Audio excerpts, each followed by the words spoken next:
Continuing our conversation now with conservative columnist and pollster Matt Towery. Matt, thanks for sticking around with us. Matt, you're based in Atlanta. Let's talk about Georgia's Senate candidate David Perdue. Polls seem to show that he's got a 3-point lead over Michelle Nunn. Does that sound about right to you? No, I have to tell you, Miranda, I hate to pour cold water on all of these stories, but if you look at the Real Clear Politics average, this race is a dead heat.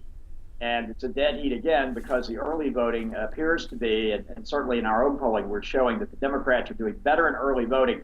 Let me give you an example of where I think this race is headed. And I happen to be of the same mind as Larry Sabato, who's someone I have a great deal of respect for. If you look at the Real Clear Politics average, it's around 46%, a little less for each candidate. Usually the bump you get from the final Real Clear Politics average at most is 3 points. That would put these candidates at around 49 each, perhaps one a little bit ahead of the other. While Perdue has had some momentum in the latest polls, and I would agree with that, if we stay anywhere in that average, you're going to see a runoff in Georgia because the Libertarian is going to take probably historically at least 3%, no matter who that person is or how well they campaign or how badly they do. So the shorthand on this, Matt, is there will be a runoff, essentially courtesy of the Libertarian candidate. Well, with one caveat, and that is alluding to what Miranda talked about earlier, the polling, the latest polling, does show Perdue ahead. And if, in fact, that trend were to really balloon over the weekend, there is the possibility that the election day vote could carry him through and he could actually win the race outright. That is possible, particularly if the Libertarian comes in a little slower, a little smaller than we normally see. I still think the likelihood of a runoff in that race as well as the Georgia governor's race, they're both pretty high. Well, it's kind of like baking a cake, right? You put all the ingredients together, and then you got to have the heat rise and the interest and the votes, and so that's what they're looking for. Let's switch the recipe cards, continuing to further torture that metaphor, and go down Louisiana, where Right. things are hotter than Cajun cooking. You got Mary Landrieu there in the race of her life.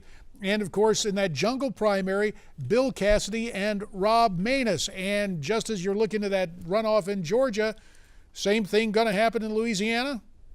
Well, it looks like that's the case. I mean, Cassidy has run a very strong race. He has a substantial lead, but it's just not strong enough to keep there from being a runoff. And so most of the strategists and those who look at these races seem to think that Cassidy will end up in a runoff, and the two of them will have to replay this in a few weeks. And now, in this case, Landrieu has really, really been hurt by President Obama. So it would take a miracle in a runoff, I think, for Cassidy to not lose, to not defeat Landrieu. Just like I also think in a runoff, ultimately in Georgia, Perdue would defeat Nunn.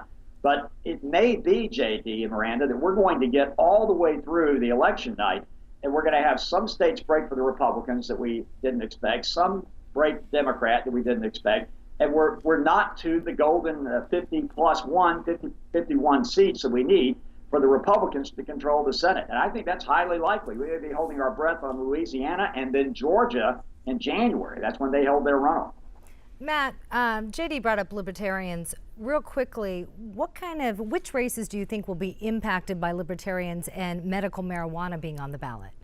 Well, obviously in Florida, medical marijuana is huge in that race. That's probably what is giving Chris his boost in terms of turnout. Libertarians are going to affect, in particular, the Georgia race because Georgia requires that you win by 50% plus one vote. And so that the Libertarian gets 2 or 3 or 4%, we think in the governor's race they could get 4%. That makes it very hard for anyone to get to that golden 50 plus one vote margin on the first round. Matt, it's been interesting to watch the campaigning by President Obama, such as it has been, going in, stumping for some candidates for governor around the country, but nowhere close to any Senate or House candidates to my knowledge. Why is that? Well, he's just totally unpopular with most of the swing vote. You saw the Harvard poll, or rather study that came out yesterday showing that millennials are even upset with the president. He really holds a basic recipe of African Americans, some other minorities, and extremely liberal whites in some of the major states like California, New York, some of the big states where he has huge numbers. The rest of the country isn't with the president right now, so no one wants to get near him because they know that his 41% approval rating is a very slim approval rating that doesn't cut across the board of independent voters that you need in order to win these swing and these close contests for the U.S. Senate and for the governorships around the state. All right, just 30 seconds left. The wild card, I'm hearing rumblings out in New Mexico. Does the Republicans stand a chance against Tom Udall? Let's put it this way.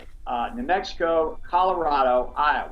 If those things start crumbling, and it looks like Colorado and Iowa are, it could be a big Republican sweep. And all of this stuff I'm talking about, turnout, might not matter. We may see a massive turnout on Election Day, and Republicans just take the Senate and these governorships outright. All right, that's why we have elections. That's why we'll cover it, and that's why we'll have you back. And America's Forum will continue right after this on Newsmax TV.